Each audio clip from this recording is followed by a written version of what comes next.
y'all, for once, it's not the tech gremlins that are to blame. This is what happens when Jen and I don't get to hang out enough. Before the freaking show, we were shooting the shit a little too much and lost track of time. Sorry about that. That was extremely unprofessional. Welcome back to the Xenia Fuck, Coalition. are we professional?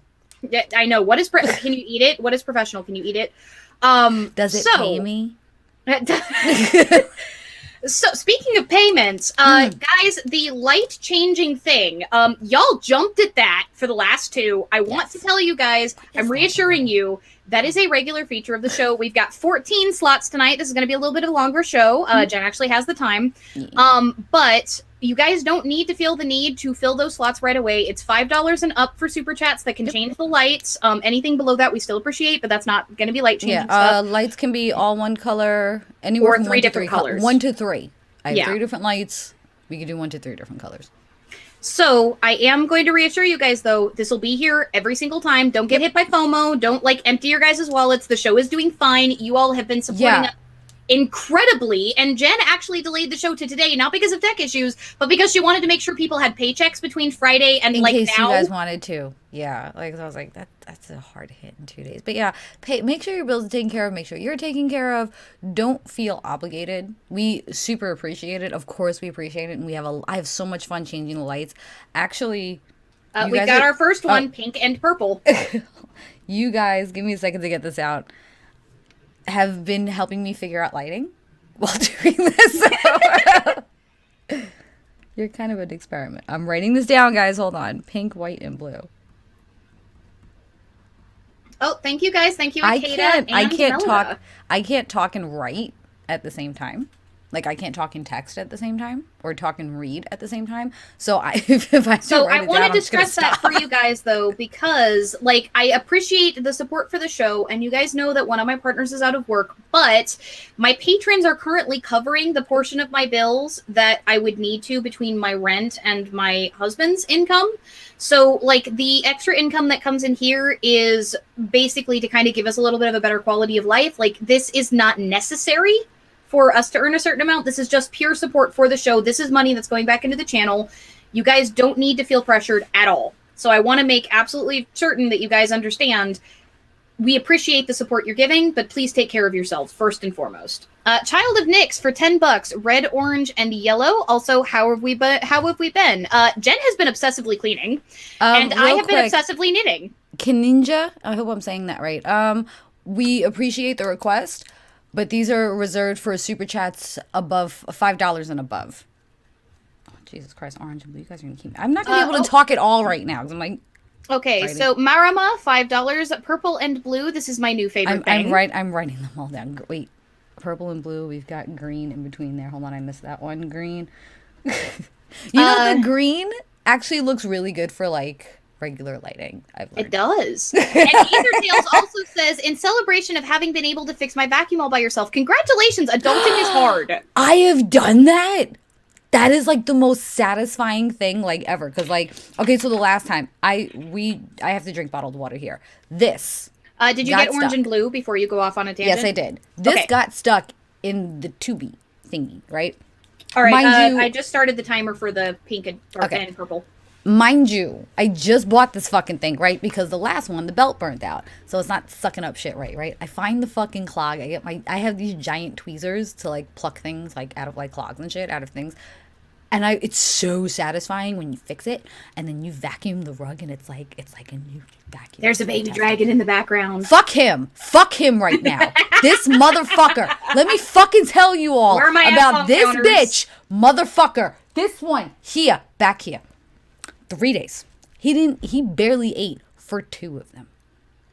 Because suddenly he didn't like any of the giant 32 packs of food that we bought him. Comrade, Melida was written down. Jen had already written down Melida's. I got that one down. He didn't fucking barely ate for 2 days because he's on a fucking food strike. Because this spoiled motherfucker doesn't know what it's like to go out and hunt his fucking food. So I go and buy fucking Fancy Feast, right? Because I'm like, fuck, I gotta buy this shit, right? Because he'll eat it.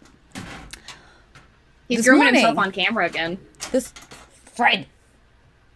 This morning, I found a red and yellow. See it? Lame for the baby dragon. This morning, I was like, okay, they haven't had the pate kind. He eats the fucking pate. I'm like, well, fuck it. I bought the fancy feast already. Nah, he won't fucking eat that. God damn it. Well, and he only eats wet for the food. Monetization. We're F-bombing in the first 5 minutes again. He will only eat wet food. He won't eat the dry food. Since we've got almost 60 people here, do you want to give the other big announcement for the show before we start digging into the topic for this week? Yes. Hold on. Pollux Wilson, what color would you like? Oh, that was $4.99. Can we allow $4.99? We can do that. We can do $4.99. What color would you like the lights? Yeah, Abe Lincoln says it's okay. Abe says it's cool. Yes, we are going to be moving our start time, our Xenia Bridge start time, back a half an hour. So and also back to Mondays consistently, hopefully. Right, back to Mondays consistently, but back a half an hour. So instead of 10:30 Eastern, it's going to be 10 Eastern. Reason being, when we started the show, COVID was mid-swing. My kid's school, wasn't doing virtual. I was homeschooling him, so the schedule was way more flexible. Now, he's on a consistent schedule. We have a plan for him for next year, which is going to kind of stick to the same schedule. And by the time the show ends, it's like super late. I don't get a chance to say goodnight to him. He falls asleep a little bit beforehand. So I need time to myself, especially when I'm sitting here fucking teaching him all day and ripping apart closets to make sure he has adequate board game space. I need time Akeda has added another one. Purple and pink, apparently the reverse. Purple? How many slots do we have left? And Pollux wanted pink. Hold on. Let me interject pink in there. Pink. Okay, we have 1, 2, 3. We've got 5 slots left. Yeah. I said 14 slots. I was We've got like, 5 slots left, guys. So don't feel the rush. There's 5 slots left. You're going to have all show. We've got an hour and a half tonight. So yeah, we are moving from 10:30 Eastern to 10 permanently for Mondays to give Jen a little bit more breathing room. Okay, so Aether Tales just let us know the super chats that come in a penny short are from iPhones. Apple takes a cut. Oh, so, yeah. That explains it. This is why I don't fuck with Apple. And now the other one, why are you digging back there?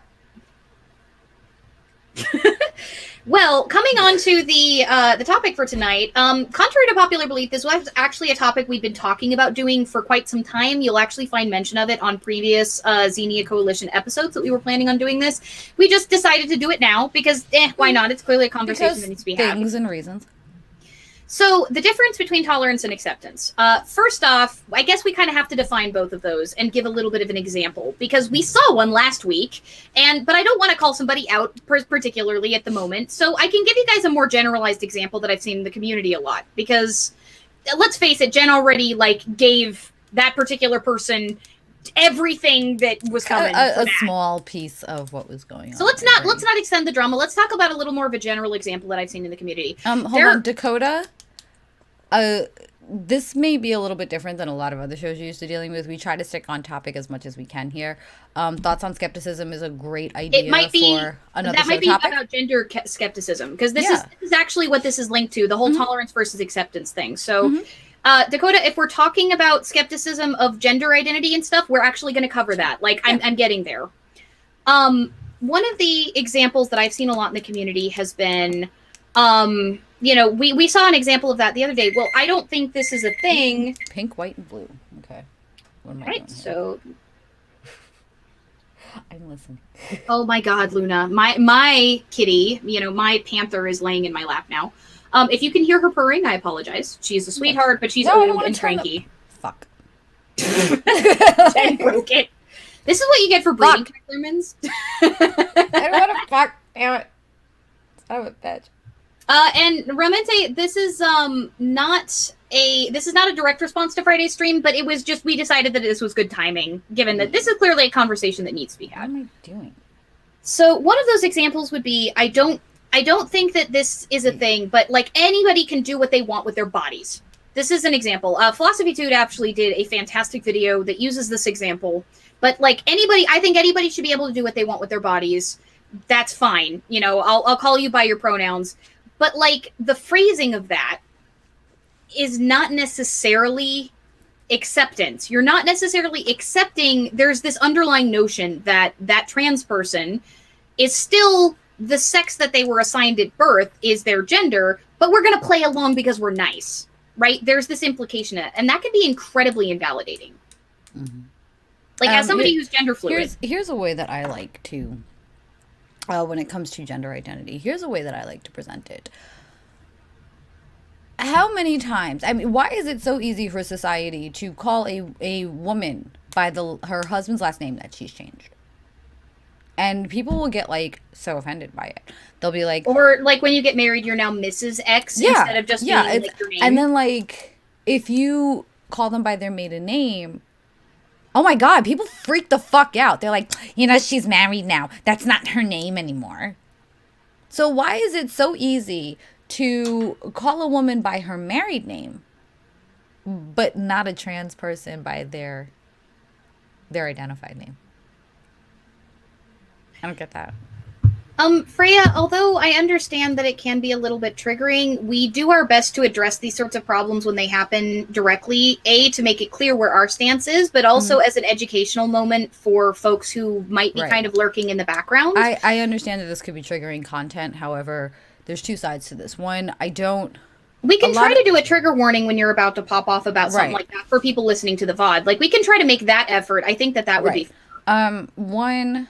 A lot of the times, silence is equated to compliance, and we do not want to give off, unlike certain YouTube creators, we don't want to sit there and say, oh, we're just not going to address this, because not only can it be viewed as compliance, it can, having somebody in the space with this audience and us not saying anything about it leaves you all open to be hurt by it. Secondly, there may be other people that think this way and have never had another view presented to them. So any way that we're going to try to usher in acceptance, we're going to.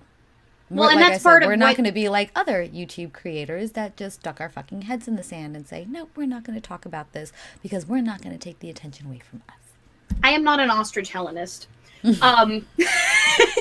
And Jen is not an ostrich atheist. I'm just not an ostrich about, like, anything. I think I yelled at Jeopardy today. But, like, so this is not trying to be insensitive. What we can do is attempt to give trigger warnings. Like, Jen can let me know before she's about to pop off on somebody, and we can give, hey, trigger warning, we're about to engage with some bullshit in the comments section. But I don't think it's a good idea to either shorten those exchanges or not do them, because, like, as much as that might be sensitive and helpful for some folks, I think that for others, it's important to make clear what our stances are and what the truth is in a lot of these situations. I think that is tantamount, especially because sometimes these can be educational moments for people. Right. And because it's not about convincing the person in the comments, it's about talking to everybody that might listen to this video, especially with the massive growth that I'm currently going through. I have a lot of new people who might not know what we're about. So, Sam? Oh, go ahead, honey. I'm sorry. Sam, I'm also viciously angry at an ostrich's height, so that may be why I don't like them.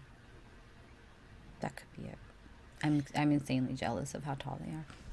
So, yeah, I feel like giving a trigger warning is the best compromise we can do here. But coming back to the topic about acceptance versus tolerance, you know, this happens with, like, you know, other folks that are in the LGBT acronym as well. Not just trans folks, though. Trans folks are the hot topic currently. You know, there's this idea, like, that, you know, oh, well, it's fine that he's gay. He just can't, like, don't do all that gay shit around me. I've heard that so many times. And it's like, again, this is rooted in this idea that gay couples are somehow less valid than straight ones. Like, would you say, don't do your straightness around me? Like, some people are prudish enough that they're like, don't do any PDA. But it's like, okay, fine. Maybe if you're like, no, I get all that. PDA, and then somebody's like don't do PDA. But if you have to specify that it's gay PDA, then at that point we need to have a conversation. Like, I get being uncomfortable with just general PDA. Because especially when, like, people are, like, I get uncomfortable if people are like, but. We have another one from Makeda, slot 10, purple, pink, and blue. Oh, God damn it, pink. But, like, that's for everyone. I don't discriminate on, hey, can we not? You know? Well, yeah, and again, if you were to just say, like, I don't like PDA to anybody, then it's a very different thing. But the moment you say, well, I don't care that they're gay as long as they don't do that shit around me, you're being very specific there at that point, and there is an underlying assumption about validity. And the problem here that this has is it's like, okay, well, fine, I'm thinking that in my own head, how is this harmful? But what this then does is it opens up this debate about the validity of experience for these people, which then allows what you would term, you know, if you're of this mindset, right? Because like we would call that bigoted, right? Jen and I, we are unequivocally condemning these viewpoints. But like you, if you were the person with that viewpoint, you know, what philosophy to refer to as your dad, like if you're your dad currently, like as that person, then you then are opening up the ability for what you would term as real bigots, quote unquote, the people who are absolutely opposed to it, like no gay anything, no interracial stuff, no this, that, and the other, you know, like trans people are not trans and they're delusional and all these other things.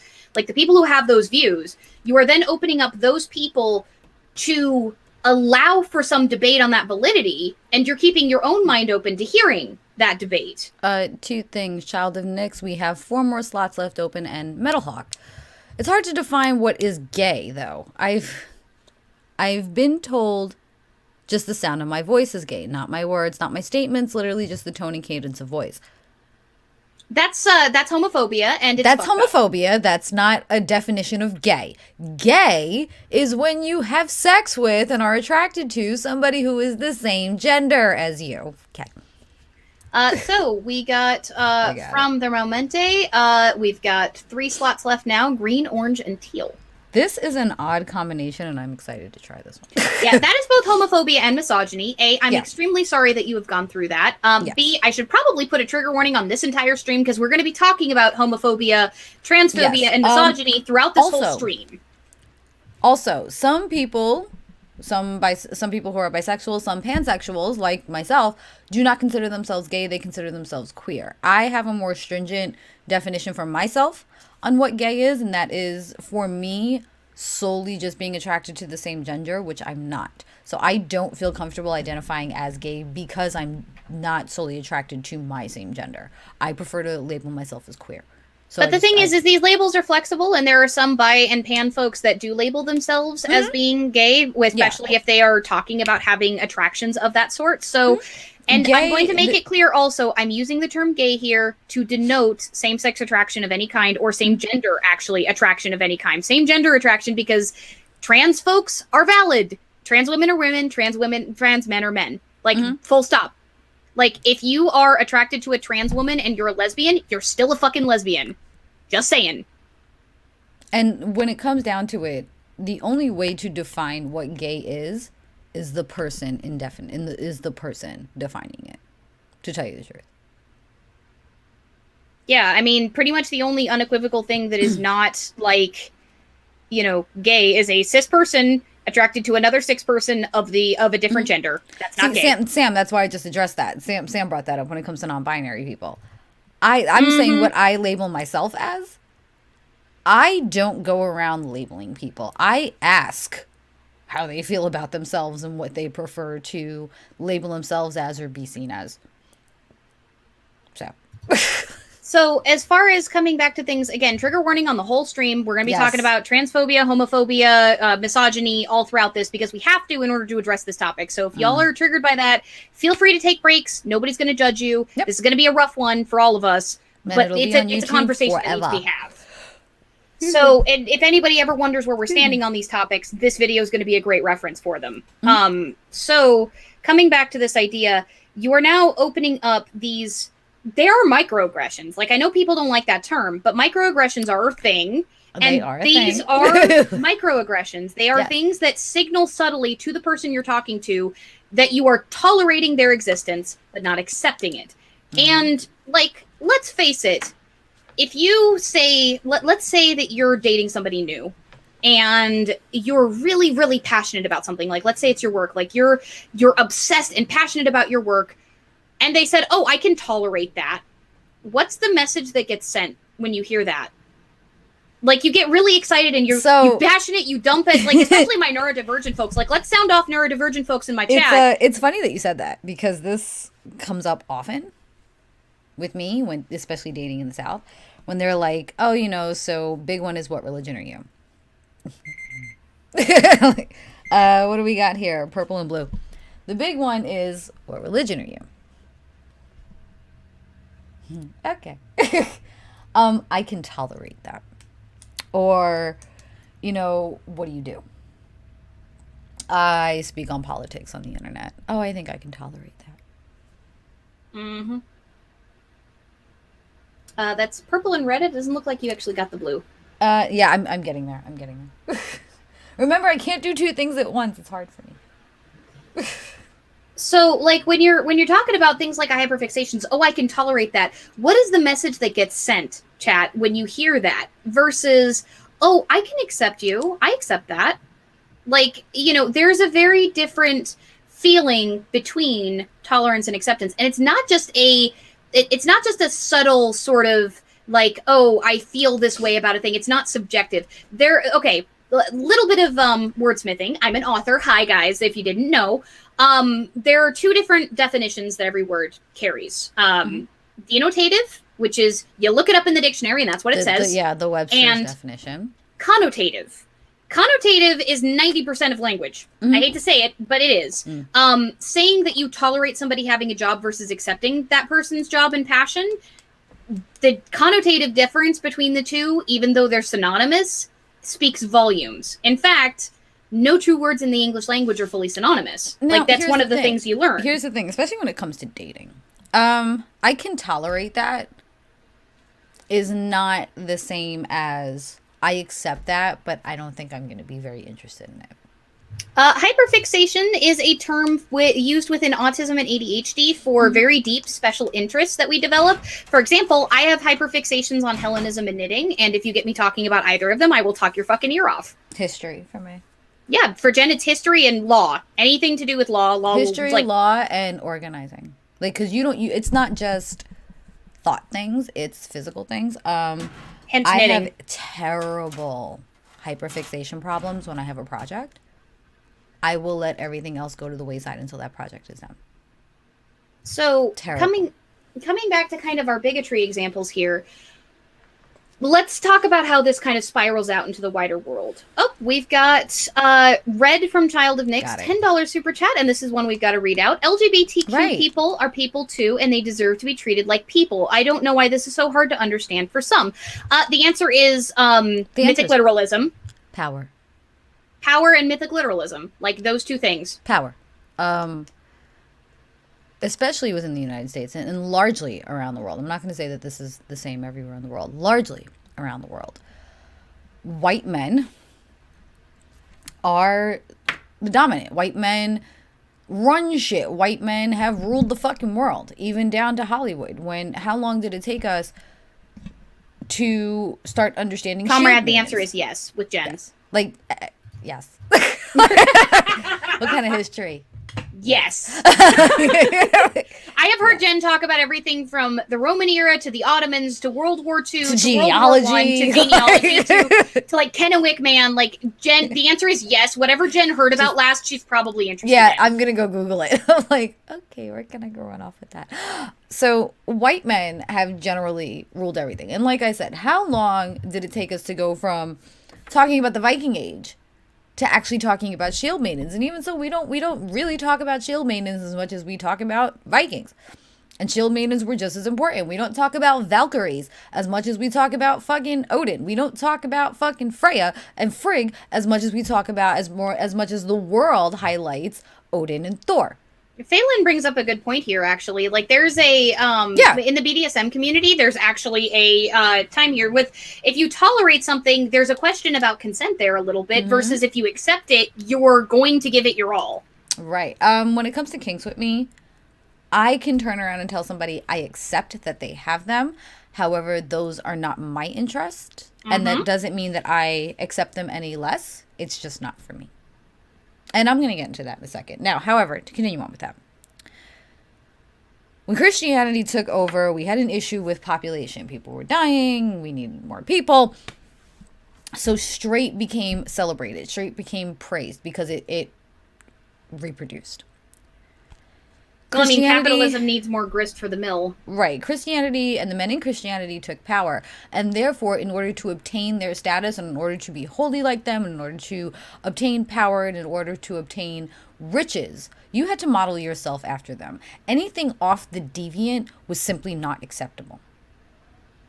It eventually rolled into American culture. Oh, this one's simple. Green. Okay. I can do all these at the same time. Hold on. This one's easy for me. And farming. Lots of farming and community with Vikings, says Marrowcat. Yes. Oh, God. Lots. That's why I love them. Now, when we started getting into American history and America dominating the world stage, our culture is very much by my gun or on my shield. By my sword or on my shield. We got this cowboys and Indians very hyper masculine view because of our history. In order for us to gain our freedom, we took up guns and we had to kill people for it. Fine. Because of that, masculinity and straightness and having 25 fucking kids was seen as the standard for success. That's how we got our freedom. That is how families became historically wealthy. That is how they passed down wealth. So anything that deviated off of that suddenly was not acceptable. It was less. You will not succeed. You are less of a person because you don't want that in your life. This is where we have the toxic masculinity that comes in. This is why things like being This is why we need to talk misogyny as well, because it's also about reproductive control. Right. Being gay, not wanting kids. Not being the standard femme who wants to have children and who wants to be subservient to her man. Because according to our history, these men succeeded because they had subservient women at home that did not say fucking boo and took care of the house and had 8,000 fucking kids. That's what that comes on.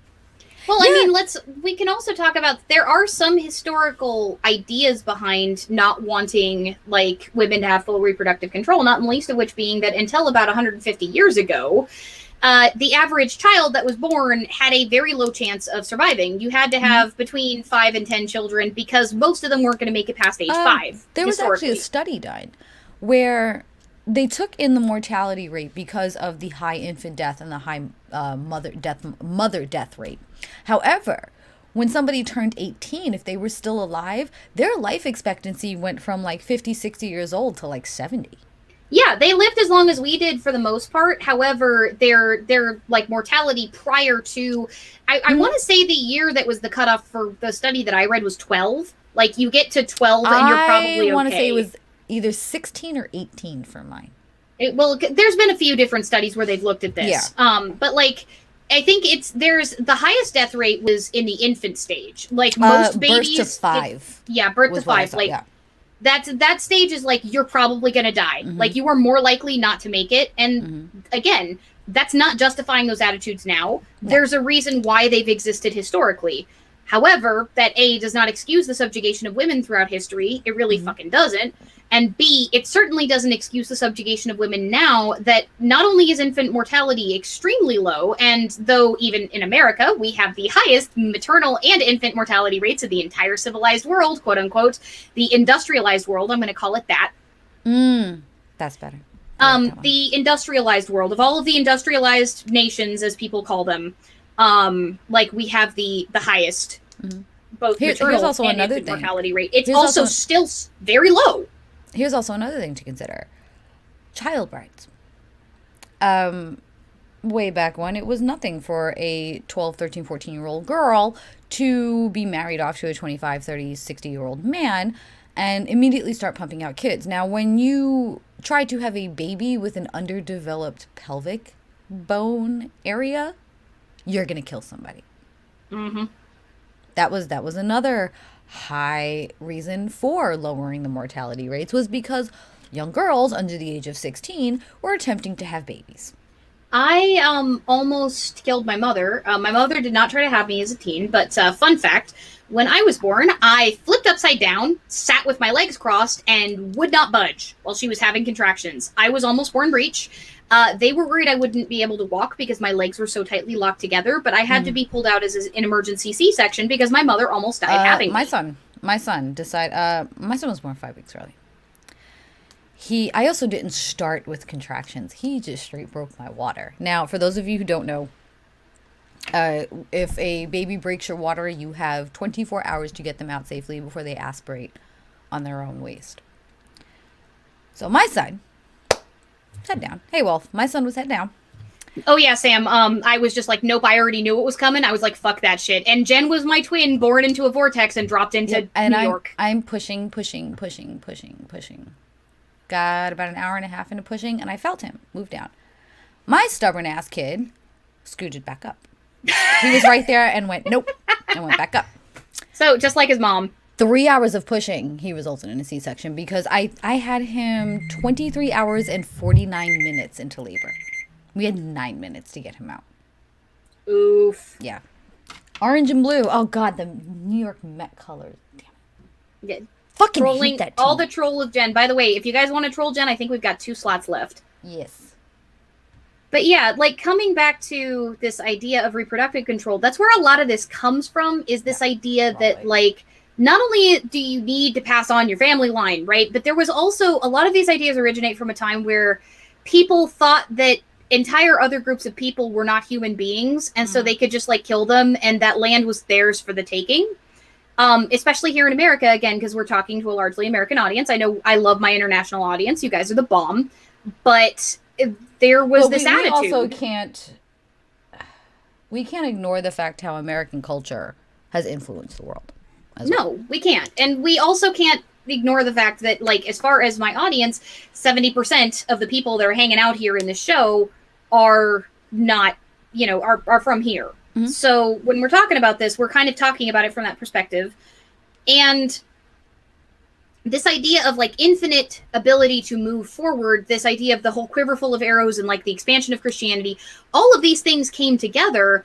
If you notice, these opinions, these bigotries tend to be grouped. People who are racists, who have those kinds of microaggressions, are very likely to be the same your dad that'll be like, they'll call the guy that was on TV that committed the crime a thug and assume that they were probably black because thug is practically a slur at this point. Right. And they'll also be the ones that'll be like, you can do whatever you want with your body. Hey, gay people can be gay. I don't care if they get married. Just don't do that gay shit around me. You hear all of these things in clusters, and there's a reason for that. Just don't do. And my ex-husband used to say that shit. You know what my ex-husband used to say? I don't care if you're gay. Valethan Art, welcome. I'm also Native American. Did y'all hear that stomping down my stairs right now? I don't care. Do you mean American Indian as in like Indian India, or do you mean American Indian as in Native American? If you are Native American, again, welcome. We both are. My ex-husband used to say, I don't care who's gay.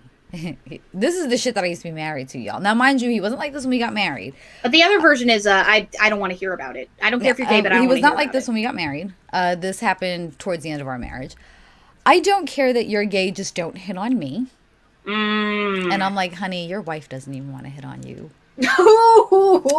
And I can cross your legs a little harder. I can accept gay people, but I can't accept trans people because you need to settle on what God made you as, and you need to accept that. And I'm like, so why wouldn't God have made trans people? Because these are the genitals that God gave them, and this is what they're supposed to be. Yeah. Oof. That's like the biggest oof. Oh, can we get there's an a F in the whole chat? bunch of reasons for the end of my marriage. Oh, Native American. Sweet. Yeah, that's fair. We grew up saying Native American up here, but like I've heard a lot of American Indian from like the Midwest and the South and like the East Coast. So yeah, welcome. But like coming back to kind of this idea of where these clusters come from, while Jen is shouting off into the corner somewhere, they all at some point served a purpose. Now, I never said any of those are positive purposes. Reproductive control is not a positive purpose. Yeah, and you're right, Adrian. That ignores intersex folks as well. Like, intersex folks defy the simple biological, not biological at all, by the way. Like, intersex folks basically ignore the middle school that man can barely figure out how to work a vagina. Like, he's the last fucking person to sit and determine about who can fucking claim one. Well, and besides that, though, like, let's face it, intersex folks, like, the existence of intersex folks defiantly, shouts against this, like, binary gonadal definition of gender and sex, because we're talking about sex at that point. People who conflate the two, like, we'll talk about that in a minute.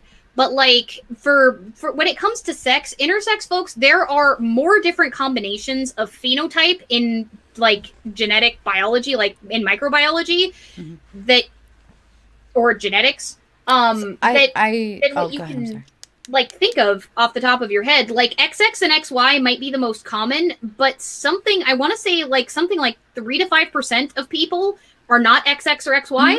And again, sex is not just your phenotype, it's also your gonadal expression. It's the expression of those genes. So you can have the XY genes and still not develop the way that you would expect a typical XY person to develop.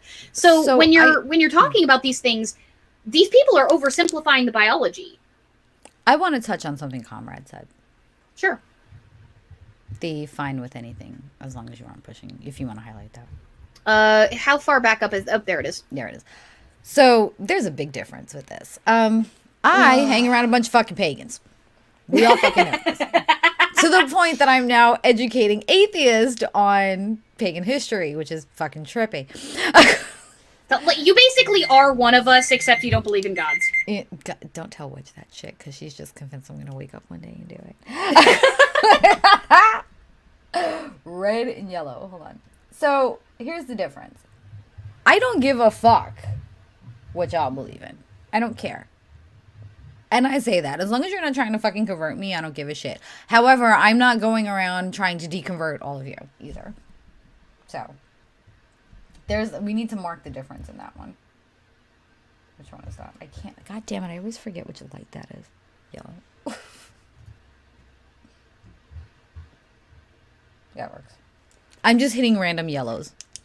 Oh my God. No, atheo-pagans irritate the fuck out of me. Like, I'm like, stop culturally appropriating shit. One of these days, a god is just gonna, like, show up in your living room and you're gonna be like, what the fuck are you doing here and why are you not helping me clean? It's gonna be Freya. Freya's gonna come over to pet my cats. Hi, I'm here. So, I guess coming back to kind of our topic, I said we would get into the discussion of, like, oversimplification and the fact that gender and sex are different in a moment. And I think this is now coming back to it because another version of tolerance versus acceptance, I find actually happens in the LGBT community. And that is particularly with trans folks, this idea that lesbians sometimes won't date trans women. Like, that's the most common one you hear. Right. Bisexuals. Yeah, bisexuals, like, we won't get dated by anybody. Because bisexual, pansexuals are litany of things. We won't date them because of this, or, they're not really gay, and they, or you're just going to go cheat on me with a man. Oh, God. But it's, I've heard people argue that bisexuals really can't be counted in the LGBTQIA community because at any time they can go straight. Yeah. Oh, you can stealth yourself. Like, you don't have to deal with the same things that we do. So there's a version of this that happens with trans women and trans men. And, like, again, I'm going to say this happens. We hear more about it with trans women because we hear more about trans women in general. And I think that's a problem because there are a lot of trans men. Comrade's going to make my fucking head explode right now. Yeah, fuck that shit, by the way. Hi, bi person here. I'm going to describe the way that I described my sexuality to Jen when she and I talked about it, because Jen is pan, and I was trying to describe why I don't consider myself that. And it's not because I won't date trans people. It's because I'm not attracted to genders that are not, and to gender expressions, even within man and woman, that are not specific. Like, there's a specific masculinity that I'm attracted to, and a specific kind of femininity. And if you're trans and you fit that, either of them, I will date you. But, like, if you're not and you don't, then, like, I won't. Like, I don't see why that's so hard. Like, bi is not bigotry. Fuck you all. Just saying. And I consider myself pan because I don't have that. I don't take any part of gender into attraction for me. I have features that I like on people. I don't take gender at all. I don't take masculine features in. I don't take feminine features in. I don't take non-binary features. There's no gender attached to any part of my attraction whatsoever. There are just things I find pretty.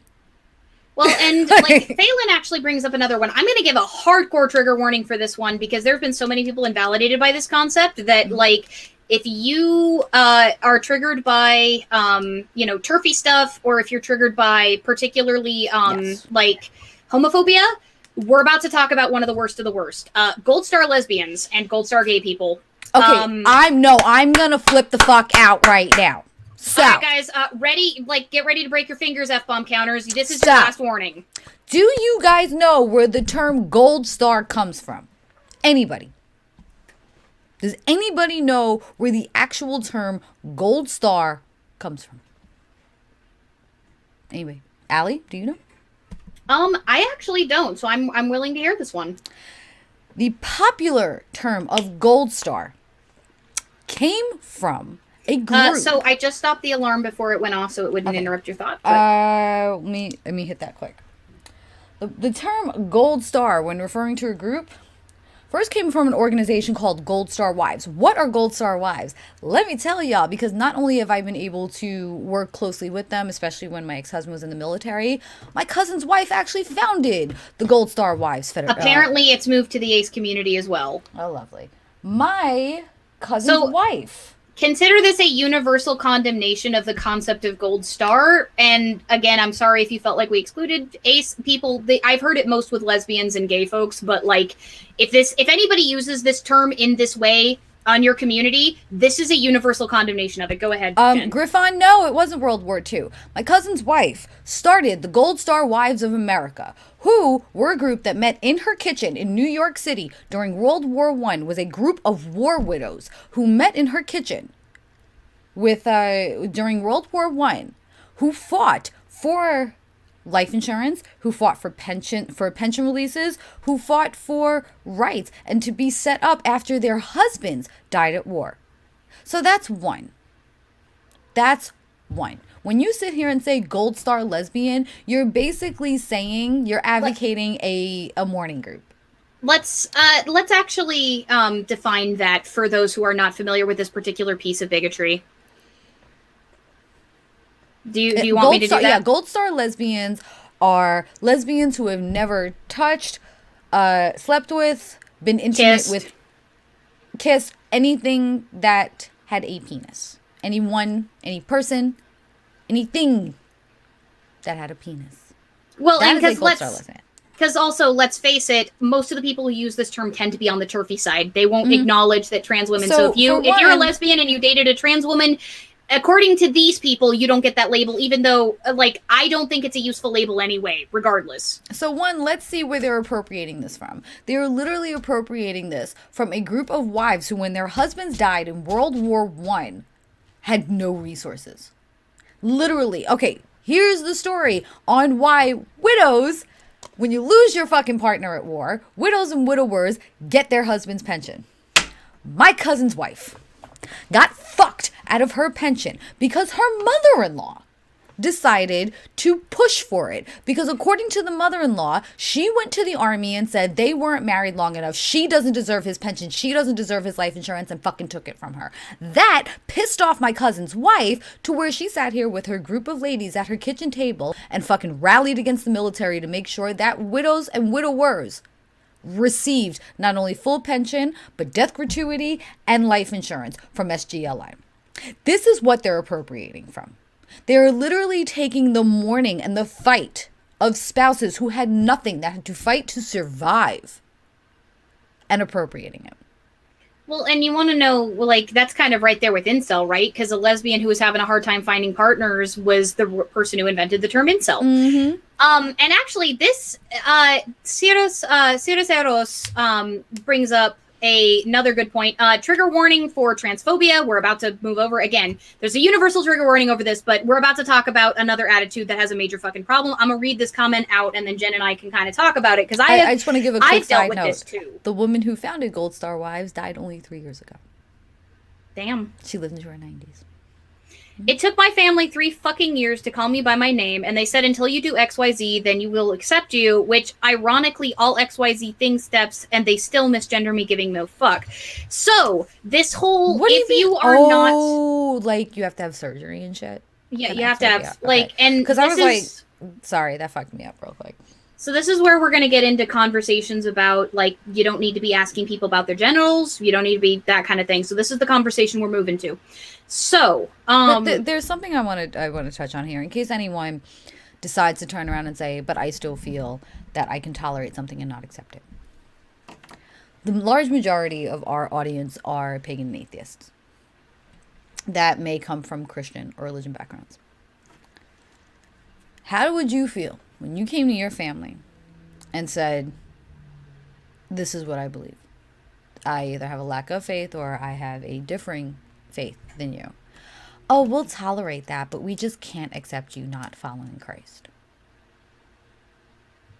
It's love the sin. It's love the sin or hate the sin. How does that statement make all of you feel? How guttural does that make you feel? Like it's a phase.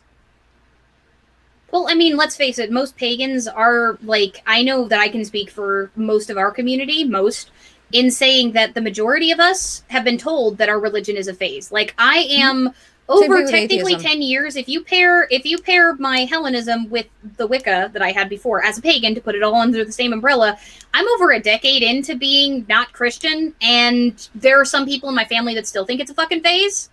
Mm-hmm. Atheism gets that a lot too. I was an atheist because my super liberal friends are, so I'm just wanting to fit in with my friends. I am an atheist not because I don't believe in God, but, oh, what do we got here? Purple and pink. This is a quick. We still have 2 slots left, guys, by the way, that we can fill by the end of the show if you guys want to. If you really are dying for certain colors. We'll do that one. We'll do that one.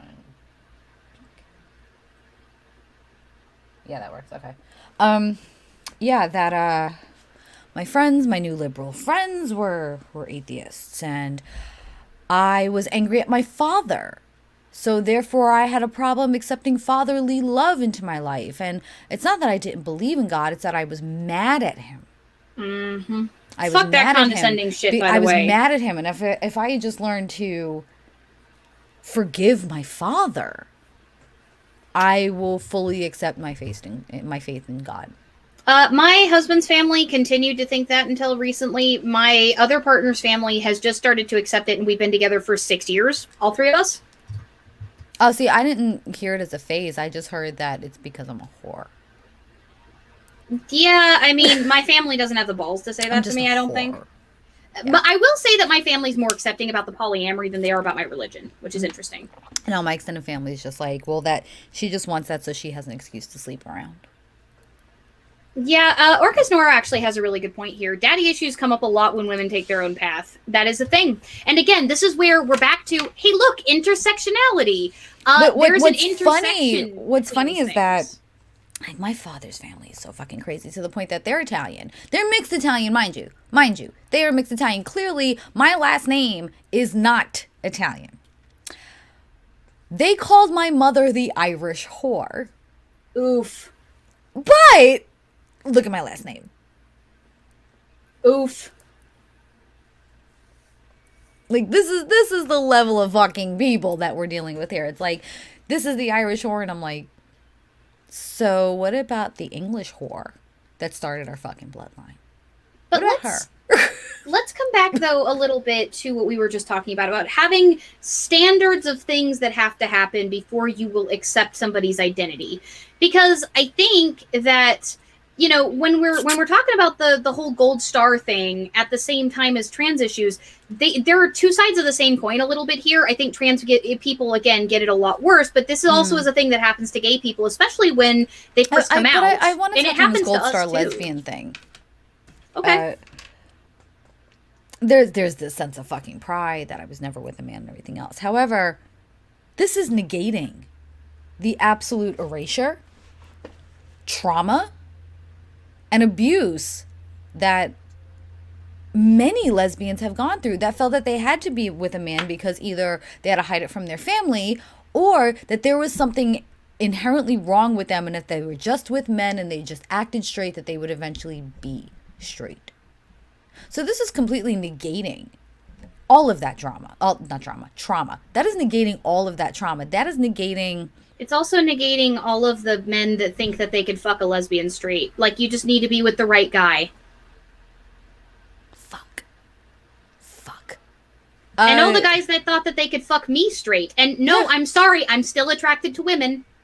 But it's, you know, it completely erases the absolute trauma and the fight that gay people and lesbians had to go through to recognize their rights, the treatment that they had to go through, and how many years they had to go through it before somebody said this was a problem. When you turn around and scream gold star lesbian, you are negating the fucking fight for LGBT rights in this country. You're negating that.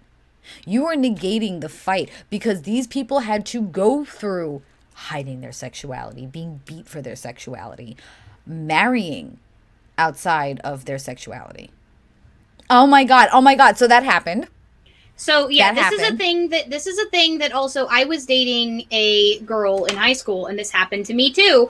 My mother kept calling me a lesbian. I'm like, I'm not a lesbian, I'm bi. I like both. And my mom kept saying, oh, well, as soon as you find the right guy, you're going to realize you're not actually attracted to women. So I had this happen.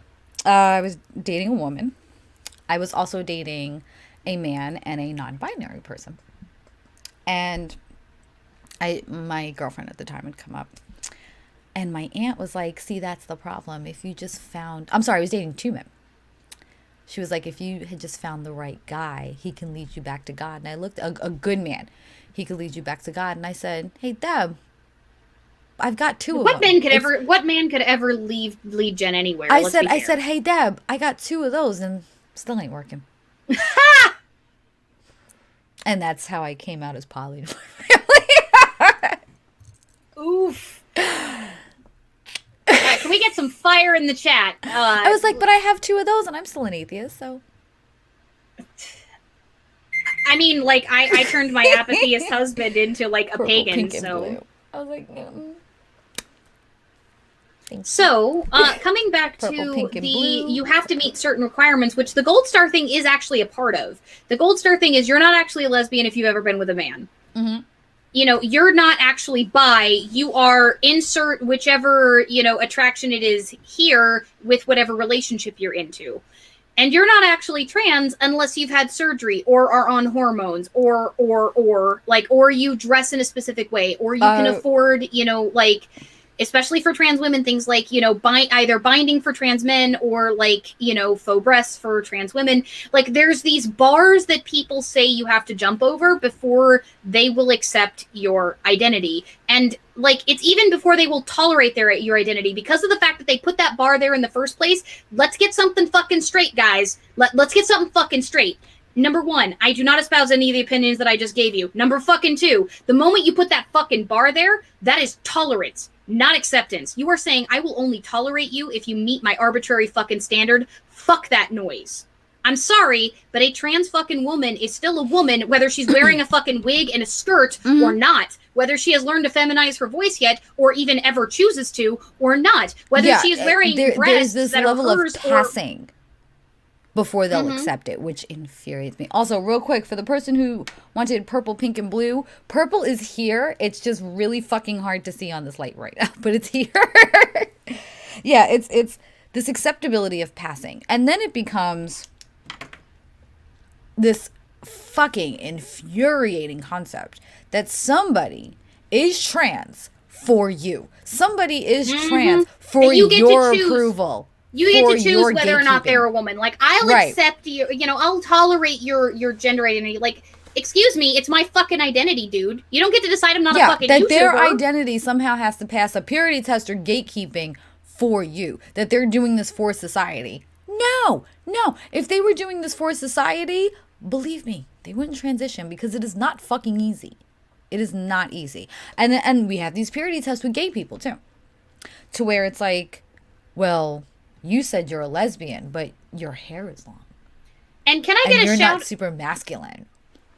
And can I get a shout out from my non-binary folks and gender fluid folks? Oh God, chat? I can't even imagine. Because we can't win. We can't fucking win. What it's like for you guys, because like people will accept a binary before they'll accept a non-binary. So when you sit there and you're like, I am trans or I am gay, they find their little binary box. But then once you say non-binary, they have absolutely no idea which way their bigotry should go. They freak out. And they're like, well, what do you mean non-binary? Why can't you just pick a side? I've heard that. Because sometimes I'm nothing, motherfucker. Get the fuck over it. It's like, what are we, in the fucking NFL? Like, pick a fucking side. Don't even get me fucking started on that shit. Comrade, I have tried to explain agender because my gender fluid goes from femme to agender. Like, that's where it is. In fact, I'm going to be doing a whole fucking Saturday stream one of these days to try to explain how weird my goddamn gender identity is, because guess what? Most people don't understand it because I barely understand it. I just know how I wake up in the morning. And then that's another fucking thing. That's another fucking thing that I don't understand. Everyone talks about the journey. Everyone wants to hear the story of the fucking journey when somebody obtains, whatever the fuck they want to be. Most of the time, it's a lot of fucking confusion. But like everybody wants to hear the journey story. They want to be so fucking uplifted by it. But yet, when you come I'm not your inspiration porn. No, it's not even that. When you sit with a non-binary person, when you sit with a trans person, when you sit with a gay person, when you sit with a bi person, when you sit with a pan person, when they're going through that journey, you're confused, you just need to pick, you'll figure it out. Nobody wants to hear the journey. The journey is always fucking criticized. But then when you hit the finish line, suddenly they want to fucking praise you as a hero. No, fuck you. Fuck you. You sat here and downgraded my whole fucking journey, my whole experience, and my whole fucking line of figuring myself out. And now all of a sudden you want to be my fucking champion? Eat a dick, bitch. No. You don't get to sit here and degrade people through their journey and finding themselves and telling them that they're doing it wrong, telling them that that's not really what they feel. You don't get to do this. That's a mood. That comment right there is a mood. No. You don't get to do this, and you don't get to tell people, and this is something that I hear from a lot of people with gender journeys, how confusing it is. And then people are like, well, if you just sit with it and think about it, you'll figure it out. Like, motherfucker, what the fuck do you think I'm doing every minute of my goddamn life? These purity tests on the journey and the figuring it out are insane. Like, you don't just fucking wake up one day and be like, I'm gay, I'm trans, I'm non-binary. That doesn't happen that way.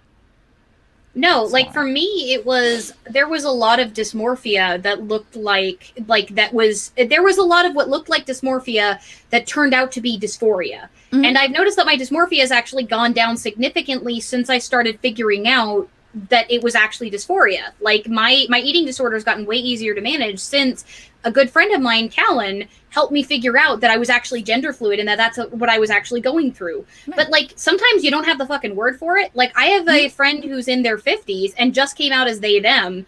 And it took them their entire fucking life to realize that they were non-binary. I don't know if they're still considering themselves gender fluid or if they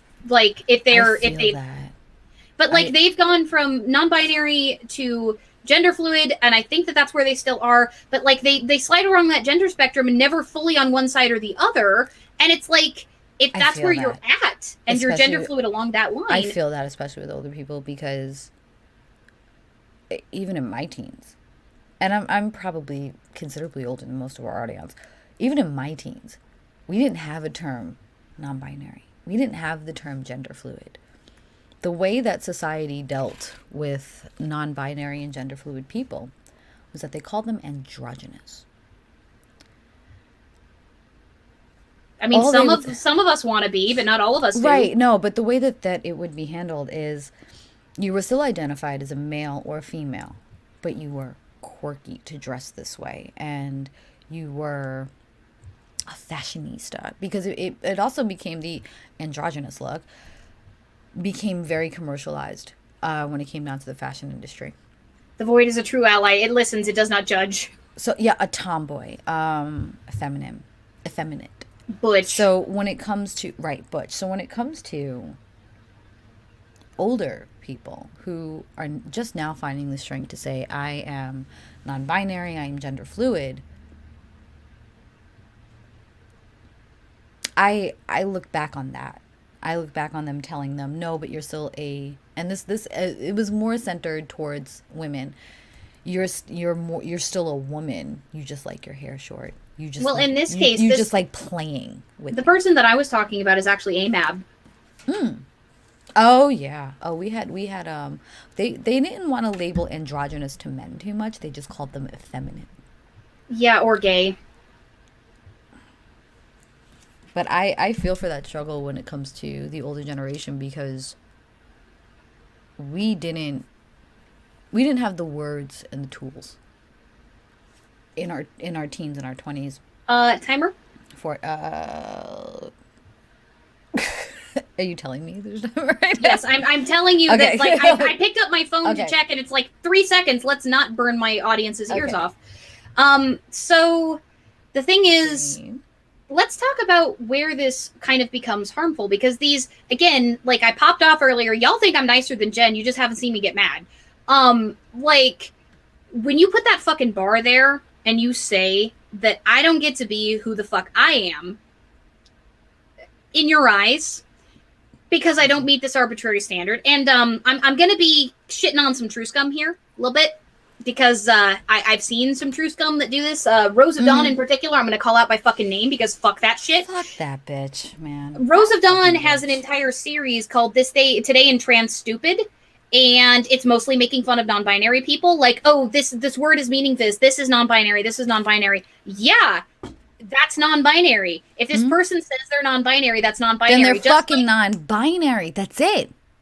Just like, and you know, this is going to be revelation to those of you that have been on the fence about this. And, you know, I'm not going to pick on anybody, but a trans woman is still a trans woman if they are presenting completely masculine, wearing masculine fucking clothes. Yeah. They're still a trans woman. And your gender is not your fucking clothing. I'm still bi, even though I'm dating 2 men.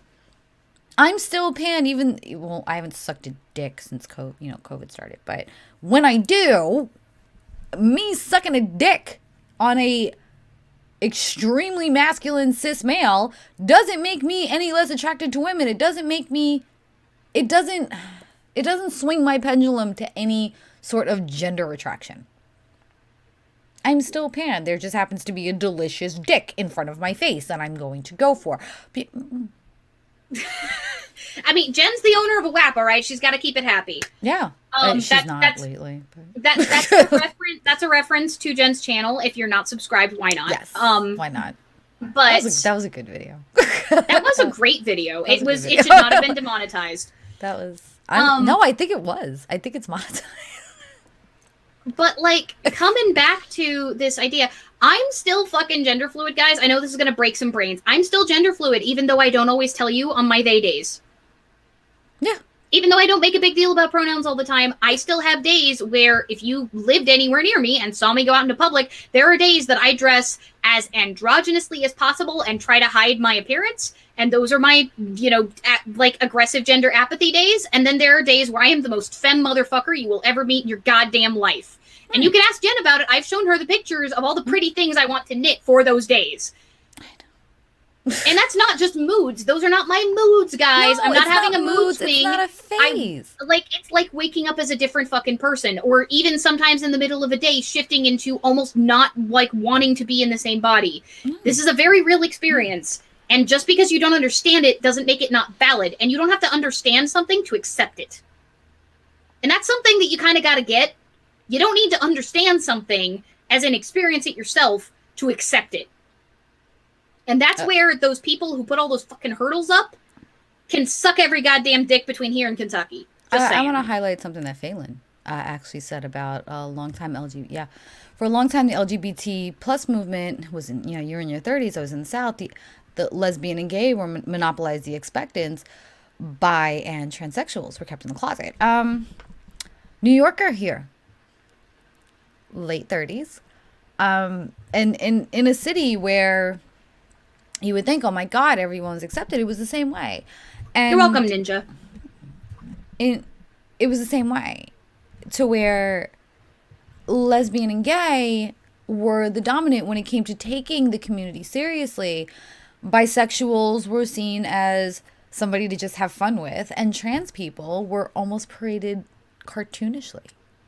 Drag, the big or herd it off into a corner because y'all are too weird. Like, it's going to be hard enough for them to accept us. Well, no, like we weren't on that. We weren't that level, but they were cartoonishly portrayed. It was drag queens. It was performers. It was club kids that would take front and center of the trans community.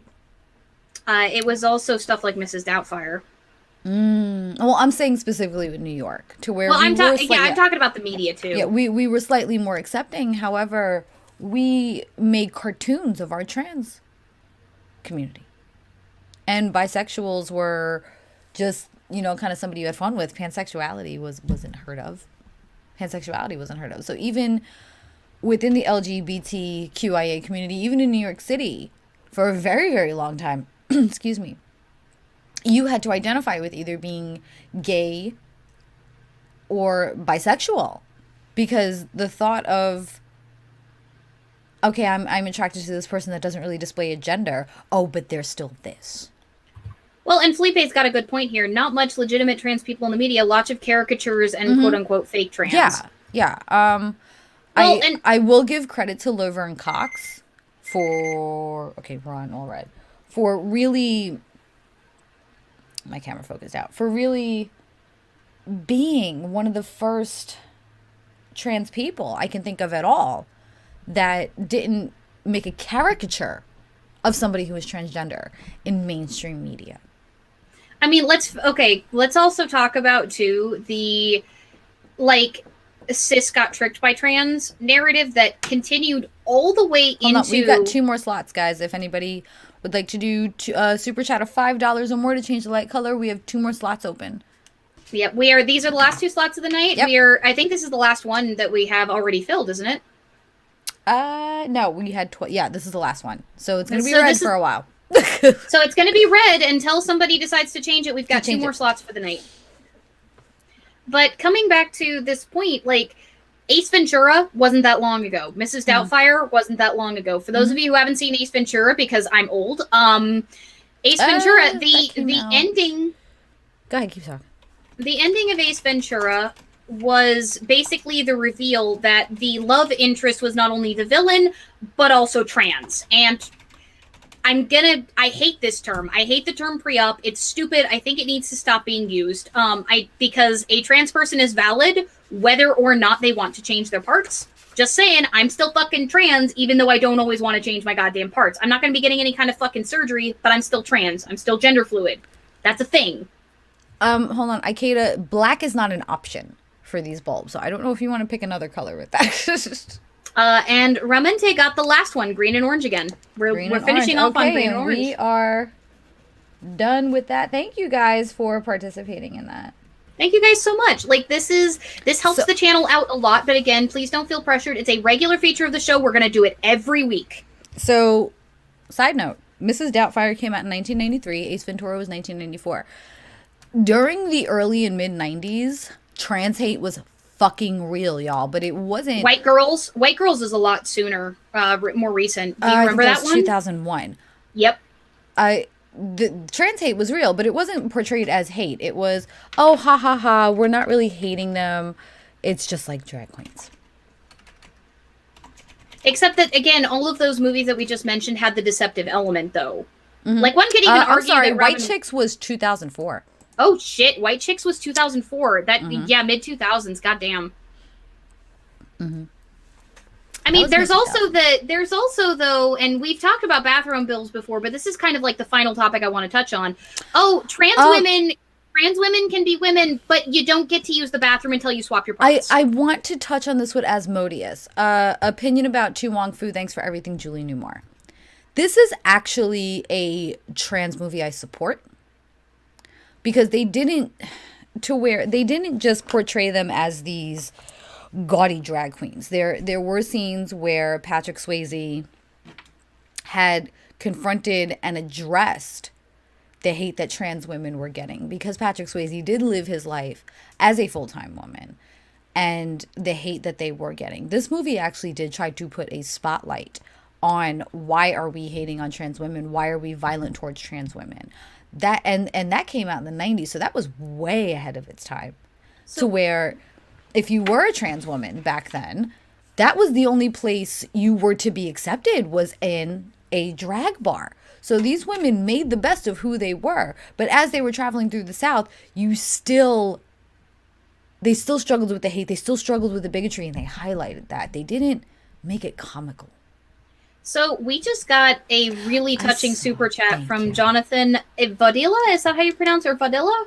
Thank you for your community. I was finally encouraged to ask my close friend out, even though he's the same gender. Keep the money, no colors needed. Thank you so much, Jonathan. And awesome. I'm so glad. Congratulations. I hope that you guys have a wonderful relationship if he said yes. I hope they said yes. I hope so. If not, fuck them. Fuck that bitch. Fuck that bitch if they said no. The thing I wanted to kind of close on was this whole bathroom idea, because, like, I think ContraPoints did a far better job than we can in the last 10 minutes of the show or so before we get to the shill portion. But, like, this idea that, like, oh, well, trans women are women, I'll use your pronouns or whatever, but, like, until you swap your parts out, because, again, we're not just talking about, trans women get the bulk of this because of misogyny. Like, this is a thing. Misogyny and, like, toxic masculinity. Trans women get the bulk of this. Trans men get it, too. But, again, we don't see near as much trans men being discussed. There's significantly less resistance to the idea of a trans man going into a male bathroom than a trans woman going into a female one. Let me share something that I noticed. Now, the atheist community likes to pride themselves on being, you know, the most progressive and the most accepting. However, oh, my God. Yeah, I just hit out. I personally have seen to where we will watch somebody transition, and when they go into being male, they are taken way more seriously, or their respect level doesn't change. But when they transition to a woman, they are treated like women. They're not listened to as much. They're not heard as much. They're far more condescending to them. This happens in the atheist community all the time. Mm-hmm. Okay, yellow, white, Ikeda. We're missing a color. So we'll do yellow and but that is a fucking thing. Even right down to the self-fucking woke atheist community. Well, and there's also the, like, problem of, like, you talked about at one point, you got invited on to talk mostly about women's issues at one point. Like, trans people get brought on to talk about trans issues. Right. Like, it's just the very fact that you're a trans person means you get invited on. Like, I actually have been invited on, and this is another problem in the atheist community. I've been invited on to a show, and I'm not going to name and shame the show because I have some respect for the creator, but I got invited on to a panel specifically because I was Native American. Like, oh, we need a person of color. You can come onto the panel. So that happened with Mandisa. Mandisa talked about that in your interview. Right. Somebody had asked me how to get in touch with her because they wanted her insight. And like she was like her DMs or something were shut off. And I was like, well, here's her Twitter, blah, blah, blah, blah. And she's like, you know, this person just tweeted at me that we need a black voice on the panel. And here's something for y'all that are like, well, we want to hear, when you say shit like that, oh, we're booking you because you're black. We're booking you because you're trans. We're booking you because you're gay. What you're saying is that your work, what you have to actually say, the things you've said before in the past, that doesn't mean shit. The only thing we're fucking having you on for is because you're this minority. They don't give a fuck about what you've done. They don't give a fuck about the work you fucking poured your life into. It's all because of what minority you fall into. And that shit is insulting as fuck, y'all. So coming back to the whole like bathroom thing again, when you then now have to deal with dysphoria, because let's face it, there are some trans folks who either have not yet gotten or never plan on getting an operation, who we talked about passing earlier, pass enough for the other, like for the gender that they are, that if they were to walk into the wrong gendered bathroom, they could be in genuine danger. Mm-hmm. Like, on top of the dysphoria, like I have seen, especially trans men. Let's shout out to trans men here. There are some fucking gorgeous trans men on Twitter, like absolutely stunning, and they're sitting there going, like, look at my fucking chiseled ass, gorgeous ass bod. You really want me walking into the women's restroom? Yeah. Yeah. Like, look at this bodybuilder fucking sexy ass, like, you want to lick fucking ice cream off my goddamn... chest hair. Covered in chest hair. Yeah, like, you want to lick ice cream off my fucking, like, you know, abs type goddamn gorgeous body. You want that shit walking into a girl's fucking restroom? Yeah. What do you think will happen? What do you think will happen? Before we start down to the show portion, I do want to kind of circle back on the topic of this. When you say things like, I can be tolerant of it, but I don't have, but I don't accept it, or I don't have to accept it. You got to think about the person. What, like, especially when it comes down, I can only speak on this as. Oh yeah, the thirst is fucking real. Some of these men are just. I'm not gonna lie. Some of y'all be liking, like, people's pictures and shit on Twitter, and I'm just like, I'll just go through their profile and not follow them, but I'll put that in the spank bank for later. Dude, like, again, this is why I say I'm bi, but I'm not a fucking bigot. These men. So when you turn around and say, oh, I can tolerate it, but I don't accept it, what a lot of people are having a hard time remembering is that you're not going to accept somebody you care about being happy. Why? You're not going to accept the same acceptance that you want for you. Now, we want to get into Christians. I'm sorry, wasn't the whole point of Christianity is treat your neighbor how you want to be treated? Don't expect respect unless you're giving respect. So why is it that your neighbor has to accept you and your neighbor has to accept your straight, gun-owning, Christian, quiverful lifestyle? But according to Jesus's teachings, which, by the way, is actually a lifestyle. Being gay is not. Just saying. Yes. I'm just. Yeah. I'm saying that because that's me being on the soapbox for a fucking second, because that's one we didn't get a chance to cover. Why can't you accept that they are just as happy with their partner as you are with yours? Why? How dare you? Last one for the night. How dare you turn around and tell your children, I can tolerate it. I'll let you sit in my house, but no, I don't accept it. Do you know what kind of psychological fucking cut that is? You're not wrong, Pollux. You're not wrong. I clutch my pearls. Shit, I'm like, Hey. Be like, why is this snack in my bathroom? Who hid the Twinkies in the bathroom? Your girl is thirsty, y'all. COVID is fucking rough, okay? Who let this snack into my bathroom? Anyway. I left the Twinkies in the bathroom. And I say Twinkie because think about it. So I just cursed everybody out. That's great. Coming back to the tolerance versus acceptance and why it's not okay. I talk allyship, and though this show has shifted from being like, hey, let's ally between religious groups to, hey, let's actually do something with that allyship, right? Like, even though we're talking politics, this is a religious and non-religious and like political issue. This is an intersection of, right. I'm still continuing my work as somebody who wants to build bridges. I want to promote allyship. And if you want to talk about yourself as a fucking ally, oh, I accept your pronouns, honey, ain't gonna fucking cut it if you don't accept who they are. You, like, in order to support somebody, you have to accept them for them. That's it.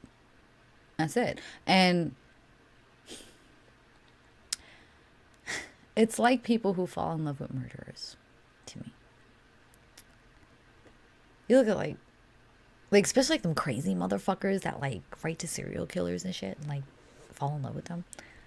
And I'm like, how do you grapple with the fact that this person raped and murdered 25 people?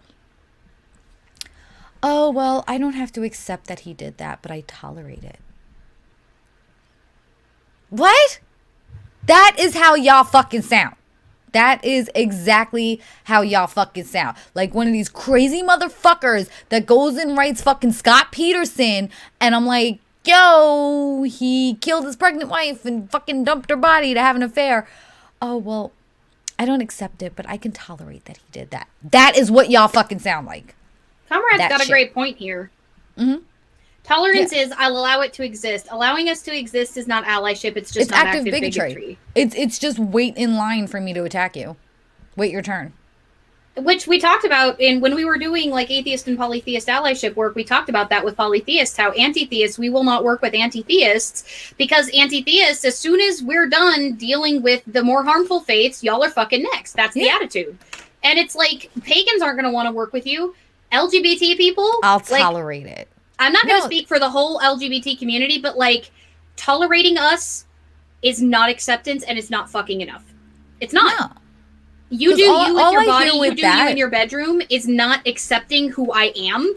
All I hear with that, especially when it comes to pagans, when it comes to atheists, when it comes to gay people, when it comes to trans people is, oh, when we're done picking on this group and we have no one else to pick on, we're coming for you next. Because I never said I accepted it. And tolerance has an expiration date. Tolerance always has an expiration date because eventually you get fed up and aren't either going to accept it fully or not at all. And here's the thing. For those of you who are new on my channel, which again, explosive growth the last like few days. Holy shit, I did not expect that to happen. But for those of you that are new, welcome, first off. Second, down at the bottom of my page, there's a Xenia Bridge playlist. Again, you'll see about the point where the show transitioned, but go watch a few of those. They're long, they're funny. A lot of them go way off into the fucking weeds. But every single one of those conversations has a theme and it begins and ends with the same two questions. What does allyship mean to you? And what can atheists and polytheists do to be better allies to each other? And if you listen to those, what does allyship mean to you? There's a common theme that comes up in every single interview from the early parts of this show. And that is, allyship is that active willingness to fight for the people that you ally with, to fight alongside, to amplify their voices, and to fight even when nobody's fucking watching. Yep. It's that willingness for your bro who's sitting there being like, ha ha ha, you know, this T-slur, I saw her in the bathroom, ha ha ha. You know, like, calling that motherfucker out and being like, dude, that's not fucking okay. Not cool. Or you hear, like, your fucking TERF best friend who's like, you know, like, this chick, she was totally hitting on me, and then I found out that at one point she got her shit cut, and da-da-da-da-da, that kind of thing.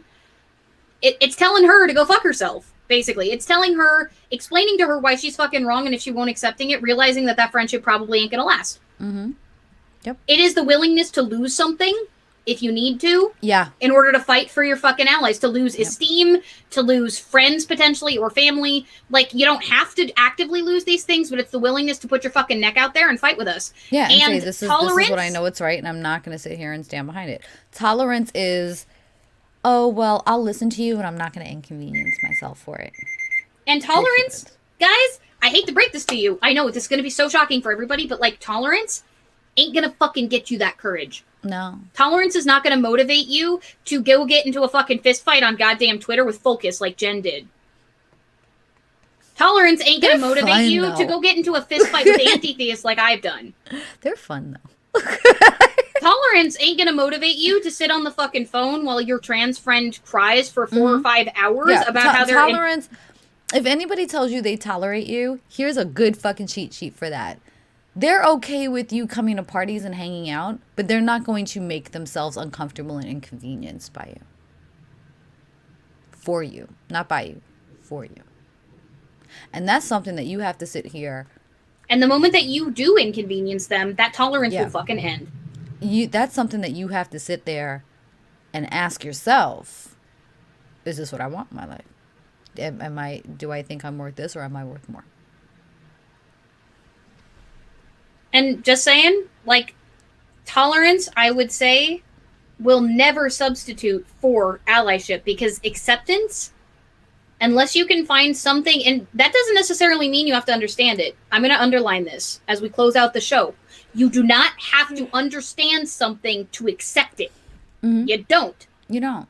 I don't understand a belief in gods. I don't understand it. Excuse me.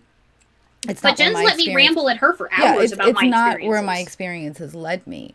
However, I have... Excuse me. Ooh, God, I should not have drank soda and had pizza right before this. I will sit here and listen to Ally's experiences. I will sit and ask about things about the gods if I'm confused by it. If I'm sitting here and listening to you all and I'm like, okay, but I don't understand this. I'll sit and ask. Because I'm like, okay, this is something that's really important to my friends. And while I may not understand it, I want to understand why it's important to them. And I need to know about this in order to understand why it's important to them. That's acceptance. Well, and like, Grim Ninja has a good point here. I don't speak Korean, but I know it's a real fucking language. Yeah. That's about it. This is what I tell people when it comes down to gay and transgender people. They're like, well, they weren't around. Yeah, so we were. Pretty fucking sure Jupiter was still there before we discovered it was there. Also, hi guys, I'm Native American. Two spirits are a fucking thing. Pretty fucking sure. They're like, well, this is a new phenomena. Being gay, being trans is a new phenomena because you didn't hear about this when I was growing up. And I'm like, let me ask you. Do you think that Jupiter just appeared the night that they looked into the telescope and was like, hey, there's a thing there? Do you think it just materialized that day? Well, no, we just didn't discover it yet.